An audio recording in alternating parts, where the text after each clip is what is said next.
BNP গঠিত নতুন মন্ত্রিসভায় সিরাজগঞ্জ জেলা থেকে স্থান পেয়েছেন মামা ভাগ্নে। মঙ্গলবার বিকেলে জাতীয় সংসদ ভবনের দক্ষিণ প্লাজায় প্রধানমন্ত্রী তারেক রহমানের নেতৃত্বে এই মন্ত্রিসভা গঠিত হয়, যেখানে সিরাজগঞ্জ ২ আসন থেকে নির্বাচিত বিএনপির স্থায়ী কমিটির সদস্য ইকবাল হাসান মাহমুদ টুকু এবং সিরাজগঞ্জ ৬ আসন থেকে নির্বাচিত ডক্টর এম এ মুহিতের এই মন্ত্রিসভায় অন্তর্ভুক্তিতে জেলা জুড়ে আনন্দের বন্যা বইছে।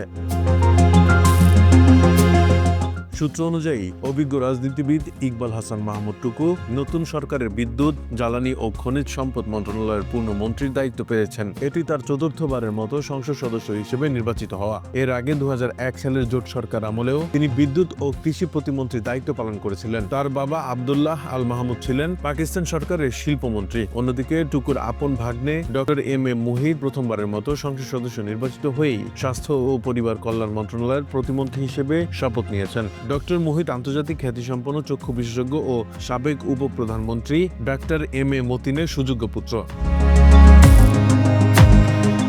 সিরাজগঞ্জের ইতিহাসে এর আগে কখনো একই সঙ্গে জেলা থেকে পূর্ণ মন্ত্রী ও প্রতিমন্ত্রী পাওয়ার নজির নেই। ফলে এই বিশেষ প্রাপ্তিকে স্থানীয় নেতাকর্মীরা জেলার উন্নয়নের জন্য এক বিশাল মাইলফলক হিসেবে দেখছেন। মঙ্গলবার বিকেলে শপথ গ্রহণের খবর সিরাজগঞ্জে পৌঁছালে দলীয় নেতাকর্মী ও সাধারণ মানুষের মধ্যে মিষ্টি বিতরণের ধুম পড়ে যায়। বিশেষ করে শাহজাদপুর ও সদর উপজেলার বাসিন্দারা সামাজিক যোগাযোগ মাধ্যমে শুভেচ্ছার জোয়ার বইয়ে দিচ্ছেন। স্থানীয়দের প্রত্যাশা, বিদ্যুৎ ও স্বাস্থ্য খাতের মতো দুটি গুরুত্বপূর্ণ মন্ত্রণালয়ে নিজ জেলার ২ কৃতি সন্তান থাকায় এই অঞ্চলের দীর্ঘদিনের অবহেলিত সমস্যাগুলো দ্রুত সমাধান হবে।